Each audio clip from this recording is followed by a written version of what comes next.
কোরবানির ঈদ সামনে রেখে ব্যস্ত সময় পার করছেন ধামরাই ও ভৈরবের খামারিরা। খড়, ঘাস ও ভুসি সহ দানাদার খাবার খাইয়ে প্রাকৃতিক উপায়ে গরু, ছাগল ও মহিষ মোটা তাজা করছেন তারা। তবে ভারত থেকে গরু আসলে ন্যায্য দাম থেকে বঞ্চিত হওয়ার আশঙ্কা করছেন খামারিরা।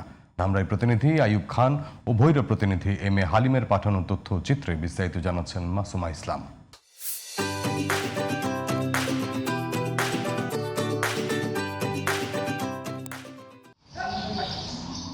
গরু পালন ধামরাইয়ের দীর্ঘদিনের ঐতিহ্য।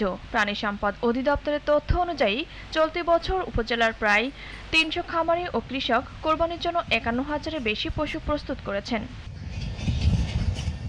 প্রাকৃতিক ও দেশীয় পদ্ধতিতে শেষ মুহূর্তে পশুর যত্ন নিচ্ছেন খামারিরা। প্রাকৃতিক উপায়ে লালন পালন করে থাকি। সেটা হচ্ছে আমাদের প্রচুর পরিমাণ ঘাস আছে, ঘাসের জমি আছে, আমরা প্রচুর পরিমাণ ঘাস খাওয়াই। আমাদের দেশি দানাদার খাবার খাওয়াই, আমরা কচি ঘাস খাওয়াই, আমাদের গরু ভালো থাকে।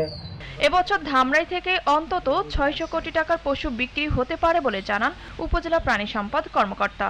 ধামরাইয়ে প্রতি বছর কোরবানির পশু চাহিদা থাকে প্রায় ৫০,০০০। তো এই বছর ইনশাল্লাহ আশা করি আমাদের কোরবানির পশু চাহিদা তুলনায় কিছু উদ্বৃত্ত থাকবে। এদিকে ভৈরবের ৭টি ইউনিয়ন ও পৌরসভার ২,২১৭ জন খামারি কোরবানির জন্য প্রস্তুত করেছেন ২৮,০০০-এরও বেশি গবাদি পশু। প্রাকৃতিক উপায়ে লালন পালন করা গরু, ছাগল, মহিষ, ভেড়া ও দুম্বা বিক্রিতে লাভের আশা করছেন খামারিরা। দেশীয় পদ্ধতিতে আমাদের গরুগুলা আমরা লালন পালন করেছি।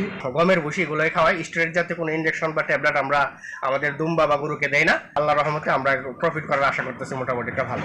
গরু মোটা তাজাকরণে ক্ষতিকর রাসায়নিক ট্যাবলেট ও ইনজেকশন ব্যবহার রোধে নিয়মিত তদারকি চলছে বলে জানান উপজেলা ভেটেরিনারি সার্জন। কোনো ধরনের স্টেরয়েড বা অন্য কোনো ভেজাল মিশ্রণ না করে গরু লালন পালন করতেছেন এবং এটা সম্পূর্ণ স্বাস্থ্যসম্মতভাবে উৎপাদন করা হচ্ছে। সীমান্ত দিয়ে ভারতীয় গরু আমদানি না হলে আগের তুলনায় কাঙ্ক্ষিত দাম পাওয়ার আশা করছেন খামারি ও ব্যবসায়ীরা। মাসুমা ইসলাম, জিটিভি নিউজ।